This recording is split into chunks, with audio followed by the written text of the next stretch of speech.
Ladies and gentlemen, welcome once again to the Packernet Podcast. I am your host and resident fanalist, as always, Ryan Schlip. Check us out online, packernet.com. Find me on Twitter, pack_data. Well, we had our fun with the Super Bowl. Yippee-ki-yay. I'm not going to finish that. We just started the show. We don't need that, okay? All right, just calm down. Jeez, people, your naughty words. Well, let's start with this. Aaron Rodgers officially will not be back with the New York Jets. Sounds like via Jay Glazer, it's done. After 2 seasons with the organization, the future Hall of Fame quarterback reportedly has been told by the team that they are moving on. Fox Sports' Jay Glazer first reported that news on Sunday, with confirmation from NFL Network's Ian Rappaport and ESPN's Adam Schefter. Glazer reported that Rodgers flew back to New Jersey last week to meet with the team, which now has new general manager Darren Mogi and head coach Aaron Glenn. Given the fact that Rodgers flew back to discuss his future, Glazer said all signs point to him wanting to continue playing for at least another season. Rappaport added that Rodgers and the Jets headed for a split. Star receiver Davante Adams could also be on the move. So that was always kind of my contention. If Rodgers leaves, Davante leaves. But Garrett Wilson probably stays. If Rodgers stays, Davante probably stays, and Garrett probably moves on. Rodgers and Adams, who played together with the Green Bay Packers before the Jets acquired the star receiver earlier this season, could reunite with a third team, Rappaport said. I'm sure the visuals for you are about as disgusting as they are for me right now, picturing Rodgers and Davante Adams going to the Minnesota Vikings with running back Aaron Jones and, of course, Justin Jefferson. I'm positive at some point that popped into your head as well. Rodgers' run with the Jets was filled with turmoil from start to finish. It took months for the Green Bay Packers to finally send him into the Big Apple. Then, on his first regular season drive, Rodgers tore his Achilles tendon. He got back in the field in 2024 after an offseason where he missed mandatory minicamp for a trip to Egypt. Rodgers' only full season under center saw head coach get fired. His former star receiver Adams get acquired in a trade, and then general manager get fired. The Jets went 5-12 and missed the playoffs for the 14th straight season, as Rodgers had 28 touchdowns and 11 interceptions. Now 41 years old, it's unclear how many suitors Rodgers may have for 2025. Several teams enter the offseason with questions at quarterback, including the Steelers, the Raiders, the Tennessee Titans. I would doubt he goes to the Raiders, but who knows. Another article here with a little bit more detail from Heavy.com. Jets bluntly reject Aaron Rodgers to his face. New York Jets career over. This is Jay Glazer. His quote says, "Big scoopage. Aaron Rodgers flew back to New Jersey last week to meet with the Jets about his future with the team, only to be told that the team was moving on from him. If that means that he will be a June 1st designation that allows him to sign with any team in the league on March 12th if he decides to continue to play, given that Aaron Rodgers made the effort to fly back to discuss. All signs point to him continuing playing. It just won't be for the Jets," Glazer explained. Paul Andrew Esden tweeted out, "Just in, Glazer revealed," we already went over that, "Rodgers met with head coach and GM, still up in the air whether they will trade him or cut him."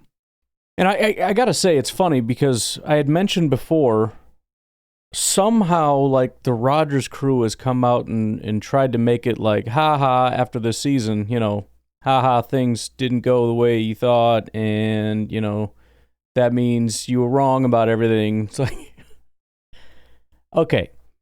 Just answer me this one question real quick. Who won the Rodgers trade? Just real quick. As honestly as you can possibly be. Who won the Rodgers trade? Lombardi Avenue. We've got Cameron Ellis. Packers officially win Aaron Rodgers trade after latest New York Jets decision. Scroll down a little bit. So to be clear, in the great Aaron Rodgers trade, the Jets got basically 1 year of meh quarterback play and a lot of off-field headaches, while the Packers got draft picks that turned into Luke Musgrave, Edgerrin Cooper, Evan Williams, and Lucas Van Ness, but never let details get in the way of a good argument. They said that, I didn't, but it's a good point. And now Rodgers is looking for what? A starting job from literally anyone offering. A backup job on a playoff team? I refuse to acknowledge the likelihood he ends up in Minnesota until I see him holding a purple Vikings jersey, blah, blah, blah. It's not even close. It's not even close. Just take Evan Williams and we win the trade. How about this? We get nothing. If we got nothing and just cut him, it would have been the right decision. Give me a break with this nonsense. We were already moving on. So 0, nothing is the correct compensation. But just as a complete bonus, Luke Musgrave, Edgerrin Cooper, Evan Williams, and Lucas Van Ness. I think, and it's just me, I think the discussion is over.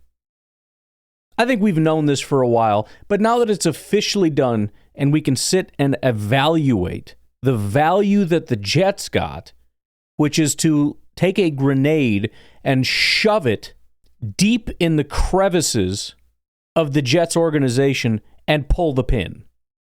Kind of a weird article here as things kind of get shaken up.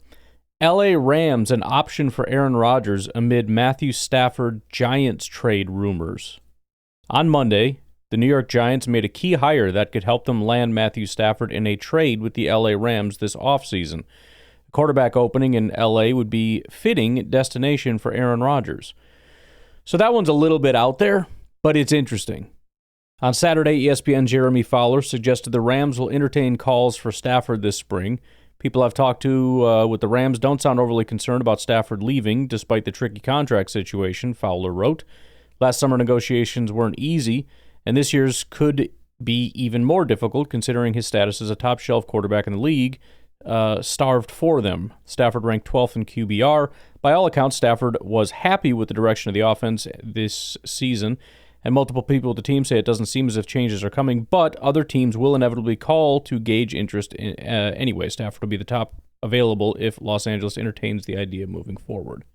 I would say it's unlikely, but if it did, Rodgers being able to go back and play for an LA team, I think would be extremely desirable. The only question is that actually going to become available? If not, right now, the absolute top, which makes a lot of sense when you think about it, top destination, the Pittsburgh Steelers.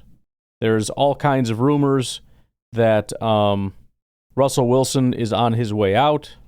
No reason to believe Justin Fields, if he were to even stay, is ready to step up and be that number one guy.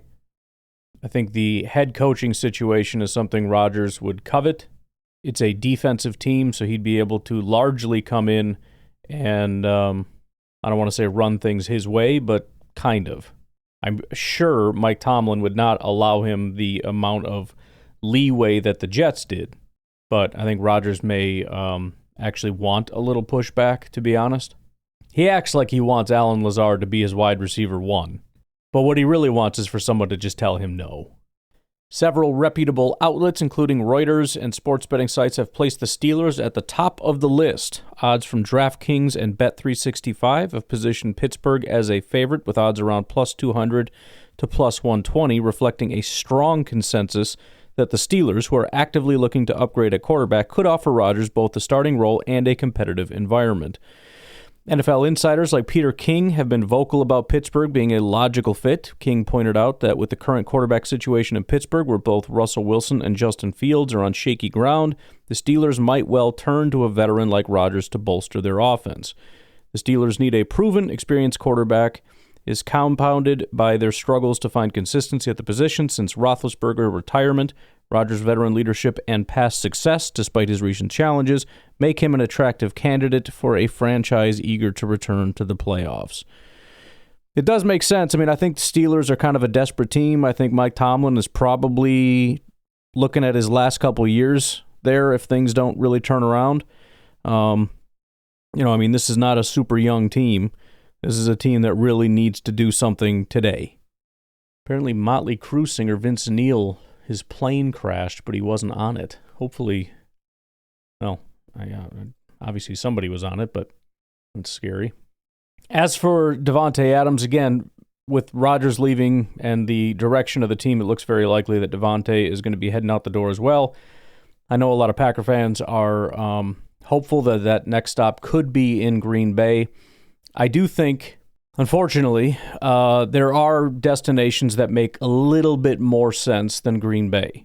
The most likely scenario is that Davante is going to try to move back toward his family again and get back to the West Coast, get back to California if at all possible. Recent reporting indicates that although Adams was acquired by the Jets in October of 2024, the structure of his deal with non-guaranteed money looming in 2025 and 2026 gives him significant leverage over his future. In fact, insiders have warned that if the Jets can't rework his contract, or if the team's on-field situation worsens after releasing Aaron Rodgers, they may be forced to trade him in the 2025 offseason. The trade would help them shed roughly $35 to $36 million.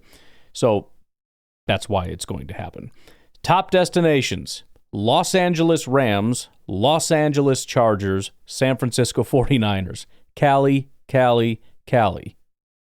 The Rams make sense for relatively obvious reasons.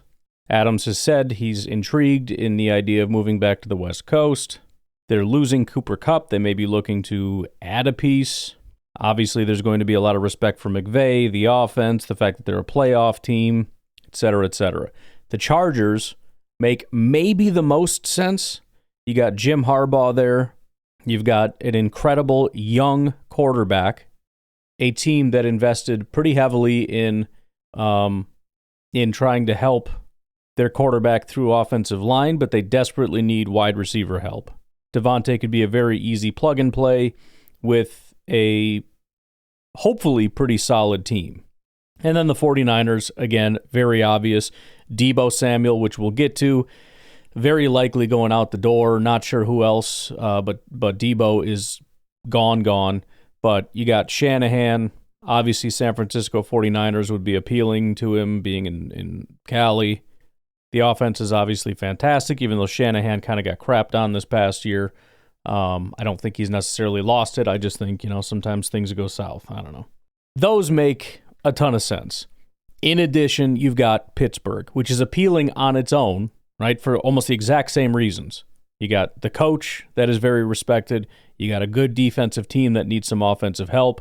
The only question would be quarterback. I don't know if Davante wants to go as a package deal to Rodgers or not. Maybe. I don't know if he just wants to follow Rodgers around like a puppy or what that situation is. I'm not sure. Additionally, and some of these are a little bit more cap-strapped teams, so it could be more difficult for Davante. Probably less likely. I might put this below Green Bay, but an interesting one would be the Washington Commanders. If they work on restructuring some contracts, they could free up some money and get their boy out there, a heck of a receiver. I could see that at least being appealing to Davante in as far as you got the talented young quarterback that's going to be doing it for a long time. This is a playoff team, probably day one. You can plug and play. And a lot of these are. I think Steelers maybe, San Fran probably, Chargers probably, Rams probably. But, could be Packers too. We'll see.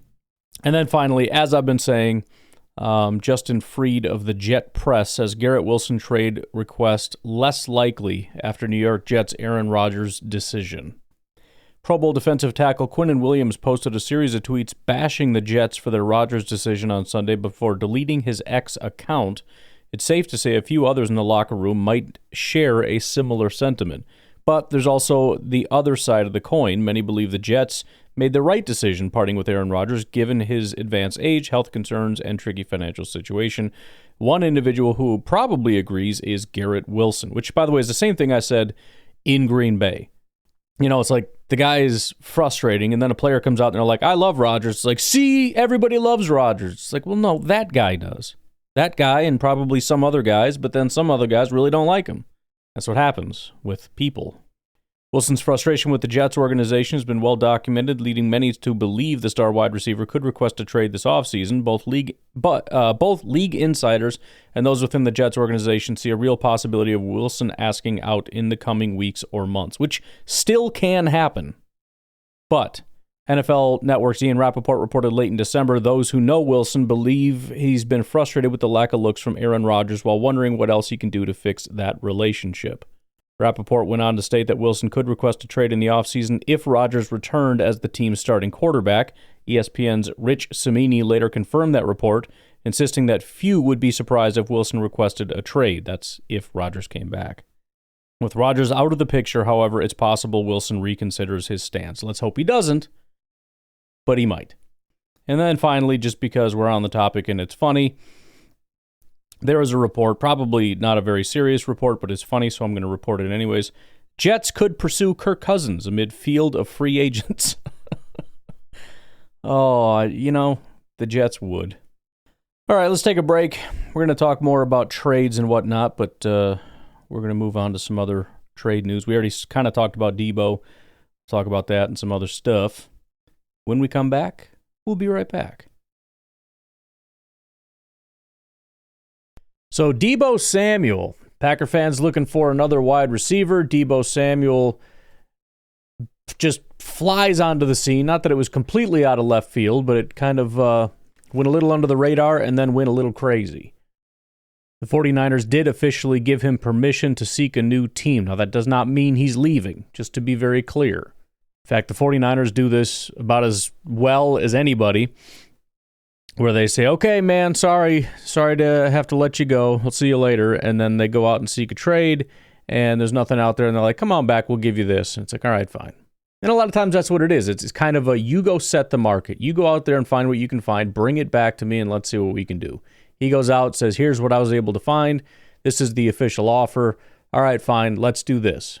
But I do think it's probably going to be a thing where he does leave. This one is kind of funny, though, because if you're interested in Debo Samuel, and he did have a big-time regression as far as the season. I mean, the 49ers did as a whole. But he's always been a little bit up and down. This is why I said, Debo Samuel was a big name at the same time that A.J. Brown was out there. And I was, if you recall, you probably don't, this was a while ago, probably back in 2022 maybe, I don't know. But I was saying, dude, A.J. Brown is better than Debo Samuel. And that was a crazy take at the time, but it's true. But if you just look at his grades, 77, 80, 90, 74, 85, 71 this year. So I think his highs are really high, and and what he does is cool. He does a lot of the behind the line of scrimmage stuff and breaking tackles and everything, so it stands out a lot more. He did have no, he had 670 yards and 3 touchdowns, which sucks. I was going to pump him up a little bit, but the other thing, and I know they're not the same, but the Packers view Jaden Reed as kind of a Debo Samuel. So like I talked about earlier as far as number one wide receiver, or maybe that was yesterday's show, I don't know. When I talked about the number one wide receiver, it's not even so much the talent level, although that would be nice. It's also the function of the X receiver. And that's not really Debo. Not to say you couldn't put him there and see what happens. I just don't know that it's a great fit. Couple other issues. Not that this person runs the team or anything, but I thought this was kind of funny. Ike Packers put out that Debo's available. Keyshawn Nixon of the Green Bay Packers quote tweeted it and said, "Love him. We don't want him." I don't think I've ever seen a Green Bay Packers player single out somebody in free agency. Usually any free agent, they're like, oh yeah, it'd be super cool to have him here. We'd love to have him. It'd be so great. I've never seen somebody come out and say, we don't want that guy. We do not want him. Screw that guy. Again, Keyshawn doesn't run the team. Gutekunst does whatever he wants. It just, nothing really seems to fit here. There's an additional problem. One final problem here. For all the, we want Debo people, if there are any. Article from PennLive.com. Superstar wide receiver wants to be traded to the Pittsburgh Steelers, insider says. Steelers are a hot commodity, man. Everybody wants to go to the Steelers. San Francisco's 49ers wide receiver Debo Samuel is on the trade block after the 49ers blah, blah, blah. Noah Strickbean of Sports Illustrated reports that Samuel and his agent will approach the Steelers as one of his favored destinations in the trade process. Quote, according to a source from an NFL team, Samuel and his agent, Torrey Dandy, are absolutely going to attempt to engage with the Steelers, making them an immediate candidate if they share the same interests. Now, to be clear, all they're really saying is that they are definitely going after the Steelers. That doesn't mean there's no other team that there's interest in. It doesn't mean that the Steelers even want him. But when you put it all together into one big picture, I don't think Debo Samuel is going to be a Green Bay Packer. That's all. That's all I'm going to say. Also reports he wants to go to the Broncos, but I'm sure there's all kinds of stupid reports, but it ain't the Packers. So there's that. In other wide receiver news, and again, I don't know how much you thought maybe it might or might not happen. Word is Tyreek Hill will not hit the market. As for the Dolphins, they do not plan to trade their star wide receiver Tyreek Hill, despite, let's call it, an uncomfortable ending last season where he pulled himself out of the season finale and then said, "I am done in Miami." The sides have spoken since. We heard Tyreek Hill making the rounds on Radio Row this week saying, "I want to be in Miami," said Pelissero. I uncomfortable is one way to put it for sure. Yeah. I gotta be honest too, man. I don't know. That's one of those things, having seen a couple slightly uncomfortable things in Green Bay, I don't know that it's the right decision to allow him back. I know he's a superstar and all, but that's one of those things you try to see if you can grab as much compensation as possible, trade the guy, and move on, because that's a problem right there. Maybe I'm wrong. Maybe you can reconcile and, especially if you can get him to apologize, which I doubt. That dude would never apologize. I would be surprised anyways. But there would need to be an official reconciliation before I would be willing to bring that guy back. As for the Myles Garrett trade, the update now is that things are likely to get very ugly. The Browns haven't changed their position, right? So I had mentioned the Browns said we're not trading him, and then it's like, oh, guess what? He's getting traded. Well, the Browns haven't said that. Like, no, we're not trading him. We're not. Now, believe me, there's still a very good chance he's getting traded. He's playing hardball, maybe with a slight belief that he could keep Myles Garrett, most likely so that it doesn't drive the price down. There's nothing you could do. No amount in the world could get you to pry him from, that much? Oh, sure, yeah, definitely. However, Myles Garrett went on NFL Countdown and asked what he would do contractually to get traded and get to a contending team. And he said, "I'm willing to do whatever it takes." So, bottom line is he's willing to take it as far as it needs to go. Hopefully not very far. We'll see. I don't know.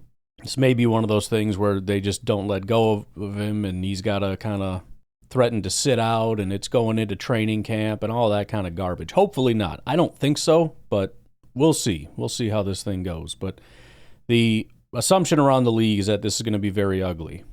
So, point being, on that day when it's like, oh, this guy got traded, trade on trade day, don't expect to necessarily hear Myles Garrett news.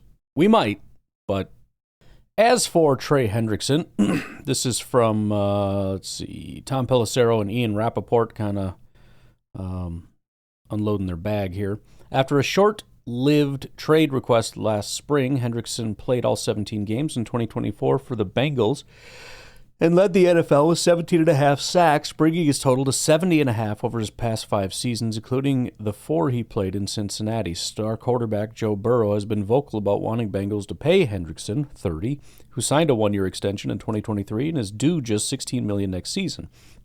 But the Bengals' other expensive decisions to make, including on receivers Jamar Chase and T. Higgins, they have other decisions to make.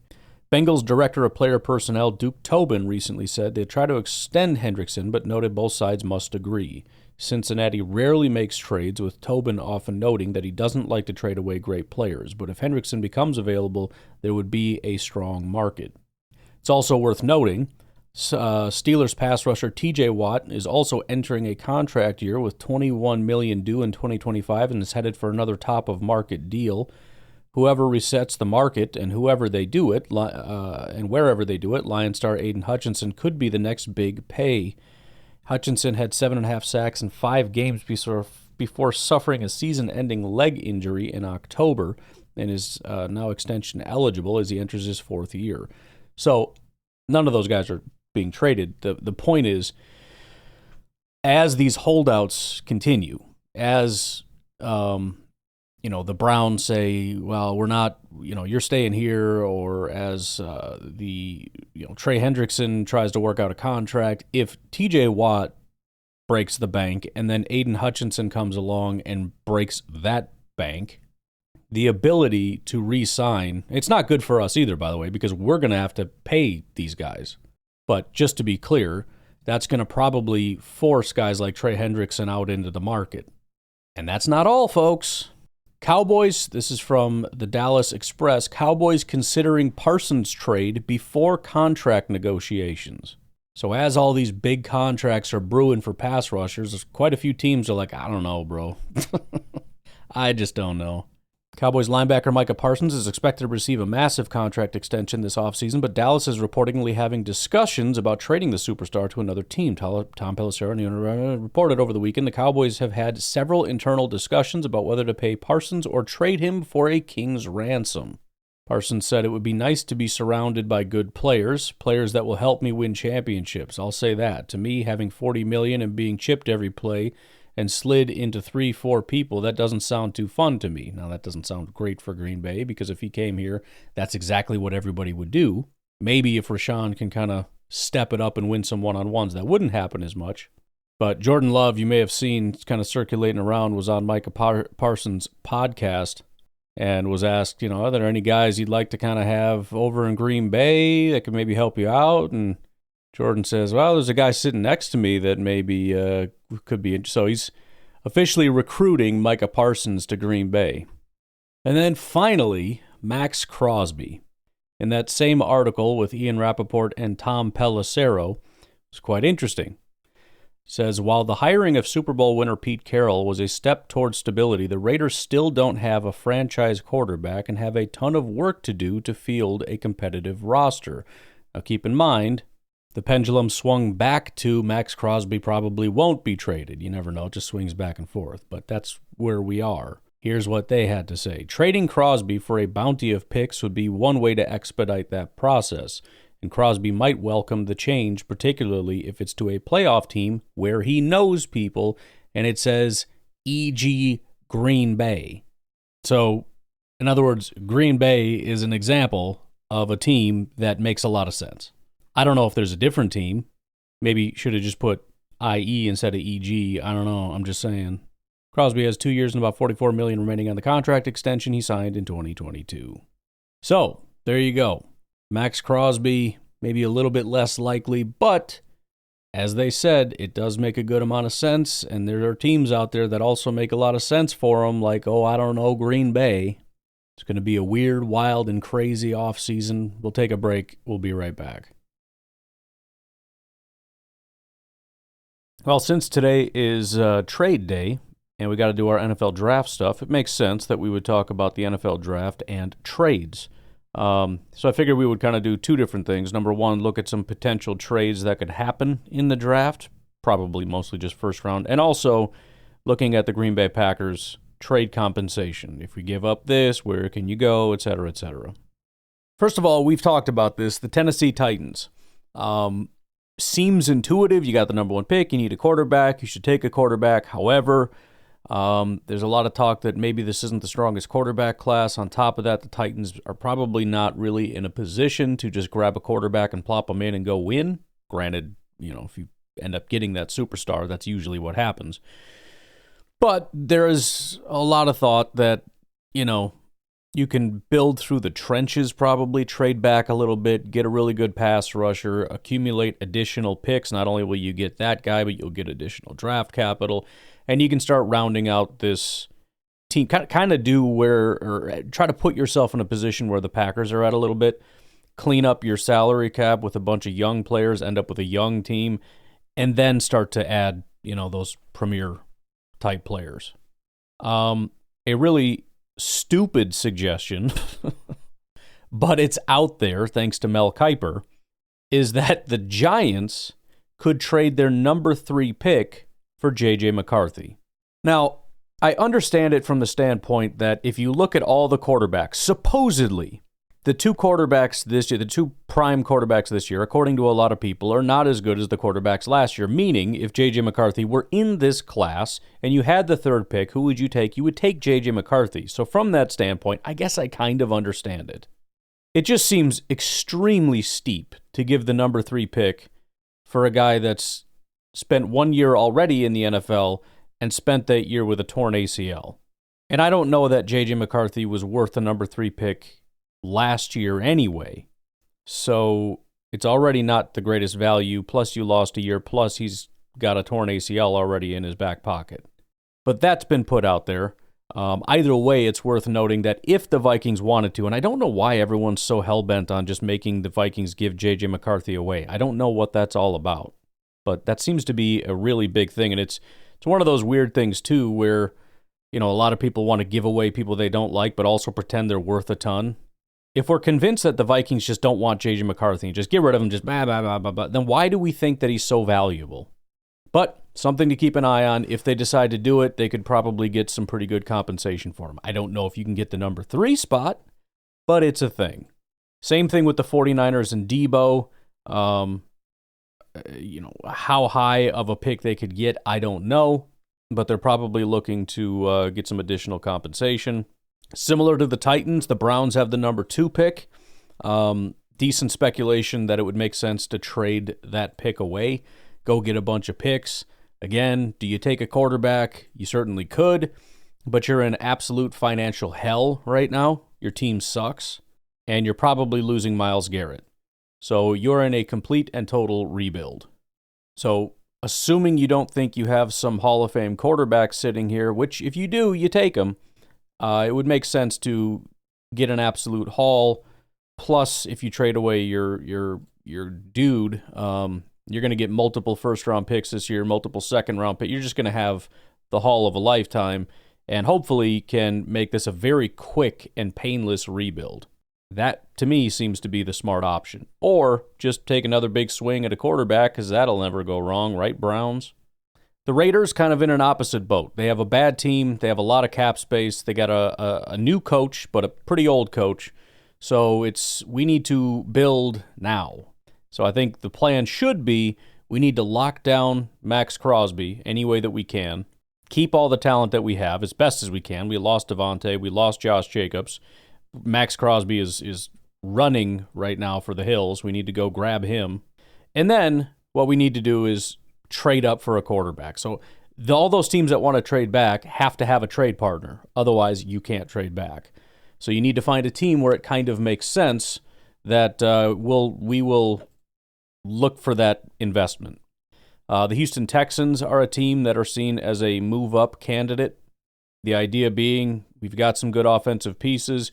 We can trade. We can probably add a mid-round pick, move up, and get some defensive front help, primarily on the interior. We got some good pass rush guys, but if we can go get a really solid defensive tackle, that's probably a direction we'd like to go. The Giants are seen as a team as a possible trade-up candidate. I don't personally think it's a good idea, but it doesn't matter. The point is, the general manager is under extreme pressure. He shouldn't even have a job. He gave away all the talent that they have. If this team doesn't produce in some kind of a way, they're done. This team will not produce without a quarterback. So he's under a lot of pressure to do the exact wrong thing, give away compensation, which probably, you have the 3rd pick and the 34th pick. You could probably just package those to move up maybe one spot and grab the remaining quarterback. And just cross your fingers that, again, it's the second quarterback that ends up popping off. Let the Raiders go up and get the first one, you get the second one, and then fingers crossed this guy actually succeeds and I can keep my job. 49ers, possibly packaging some picks to go up and get offensive line help because they are a playoff team that missed the playoffs. They desperately need to fix the problems that they have because it's kind of desperation mode now. Now everyone's kind of looking at you as this dying thing. On top of that, you're about to pay your quarterback $1 billion. So, yeah, might want to make sure that you got that figured out. Another somewhat interesting one, but one that certainly makes sense, and a lot of this will depend on whether or not free agency, some of these teams pick up a quarterback in free agency, they won't need to make these moves. But the New York Jets, we now know they're moving on from Aaron Rodgers for sure. They don't have a really good quarterback option. We know how much the Jets love to draft, swing, and miss. This feels like a great opportunity for the Jets to give up a bunch of compensation and get a quarterback that's not very good. So we'll see how that all pans out. Probably a little unnecessary, but there is this very weird desperation. We talked about this in the first-round mock for the Denver Broncos to get a tight end. So there's some talk that possibly they'll just pull the trigger and use maybe a mid-round pick, like a 3rd, to make sure that they can go up and secure Colston Loveland, for example. Another interesting scenario to keep an eye on is if the quarterbacks do slip. Let's say there is no trade up by the Raiders or anybody else. Nobody's really willing to do that, and so they end up falling. Now, granted, it would make sense that if they fell to the Raiders and Giants that they would pull the trigger. But let's just say they don't, hypothetically. If they start to slip, you could see some other teams start to reach up. For example, the Seattle Seahawks.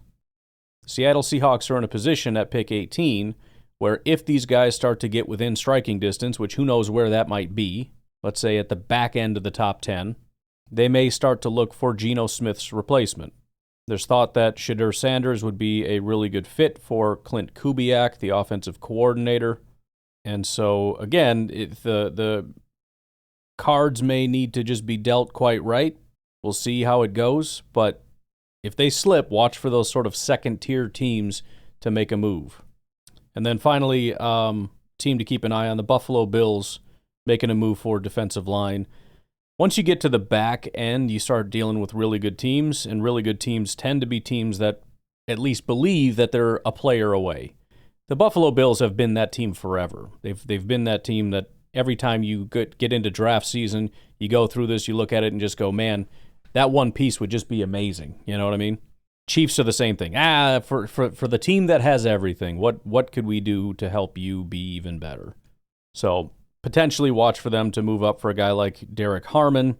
Interestingly enough, if the Packers did decide to move back, the Packers would make a lot of sense as a trade candidate, assuming a guy like Harmon was there. There's a ton of guys along the defensive line, kind of like we've talked about in that range, a good amount of defensive tackles. So there's a good chance that somebody, if not Harmon, is available in that spot. And so if the Packers wanted to move back, if the Vikings wanted to move back, kind of in that range would make sense for the Buffalo Bills to offer something. Be a good way, too, for the Packers to move back, but still not give up that day one NFL draft in the first round. So you can still make your announcement in Green Bay on day one and not go back into the second round. Watch them do a double trade back. Sons of... you dirty dogs. All right, so I'm just going to use the Rich Hill trade chart. I don't exactly remember which one most lines up with what the NFL has been doing. So I think Rich Hill is... I leaning toward Rich Hill. I know Jimmy Johnson is as stupid as it sounds. There's a lot of belief that that's still what the NFL teams use. But I'm using Rich Hill. Doesn't matter. It's not a massive difference. So, a couple of basic questions. How far can you move up if you trade X, Y, and Z? And then what would we have to do to get a second, a third, et cetera, et cetera? All right? Pretty basic stuff. All right, so let's start with trading back. I think it's probably what people want to do the least, so let's just go ahead and do that. So, some options if we want to pick up a second-round pick. Actually, let's do this. Let's move back in the first round and see what it nets us. Let's do that instead. So, if we were to move back one spot with the Minnesota Vikings, the value of that lies somewhere between a 5th and a 6th round pick. I'm not going to get super nuanced, just to kind of give you some kind of an idea. If we move back 2 spots with the Houston Texans, that's somewhere between a 4th and a 5th round pick. Moving back 3 spots to the Rams would be a mid-4th round pick, which actually, it's nice when the values line up because then it becomes a possibility. So if you don't know what the trade value charts are, it just assigns a value to each pick so that it's really easy, a numeric value, so that it's really easy to mathematically figure out the value. So the 26th pick is 223. Our pick is 245. So it's 22 points. The Rams have pick 126 in the 4th round, which is 20 points. So if we move back, they've got a real easy, boom, take our 4th round pick kind of a deal there. If you move back to the 27th spot with Baltimore, it's really just kind of an earlier 4th round pick.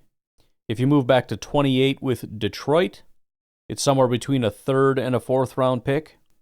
If you move back to 29 with Washington, it's about a mid to late 3rd round pick, which you'd think would be great because Washington would be right there, except they're not.